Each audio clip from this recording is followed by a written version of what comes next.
कुरान पढ़ा है? आप कुरान पढ़ोगे ना तो वहीं पे आपको दिखेगा कि दूसरे धर्म के खिलाफ क्या क्या चीजें लिखी। काफिर का मतलब क्या होता है, एक बार पढ़ कर देखिए। तो उन दर्शकों को पहले से ही पर्ची पे लिख के सवाल दे दिया होता है इन्हें, डिबेट शुरू करने से पहले 4, 5, 6 को चुन के, जो विश्व हिंदू परिषद के, बजरंग दल के, अरे बाप रे, अखिल भारतीय विद्यार्थी परिषद के, RSS के मेंबर होते हैं, बीजेपी के मेंबर होते हैं। बात तो सही है। उन्हें लिख के दे दिया जाता, तो ऐसे कड़वे सवाल पूछते हैं।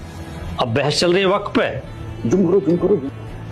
अब वो एंकर का दिया हुआ या चैनल का लिखा हुआ सवाल, प्रायोजित सवाल, उसे रट के बैठेगा वो, और वो हमसे पूछेगा।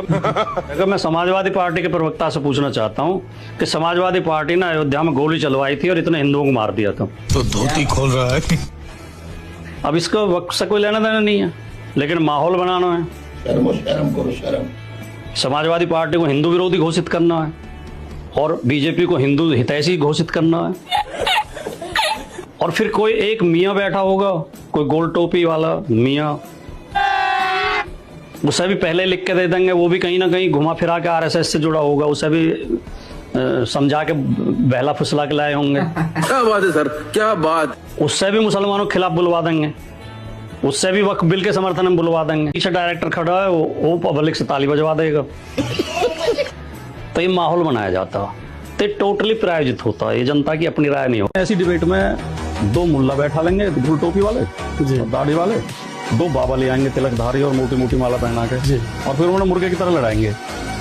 वो उसे गाली देगा, वो उसे गाली देगा। और ये मदारी इनकी तो TRP बढ़ती है, इन्हें तो लाख 2 लाख रुपए के ऐड फालतू मिल जाते हैं। लेकिन देश का कितना नुकसान हो रहा है, देश का आम जनमानस तो ये समझता है, अच्छा मुल्ला की इतनी हिम्मत, हमारे पंडित जी को गाली दे रहे हैं, महाराज को, और मुसलमान सोचते हैं अच्छा इस महाराज की इतनी हिम्मत, हमारे मौलाना साहब को गाली दे रहे हैं। एजेंडा जो है नफरत फैलाने का, नफरत फैलती है जी।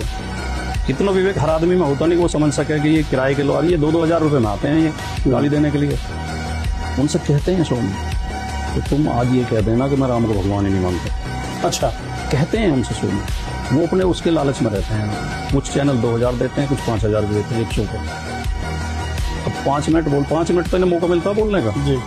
5 मिनट बोल के 5000 रुपए जेब में आ रहे हों तो किसे बुरा लगेगा। वायरलिटी भी मिल रही है। और हिंदुओं से कहते हैं कि तुम जो आज पैगंबर साहब पर टिप्पणी कर दें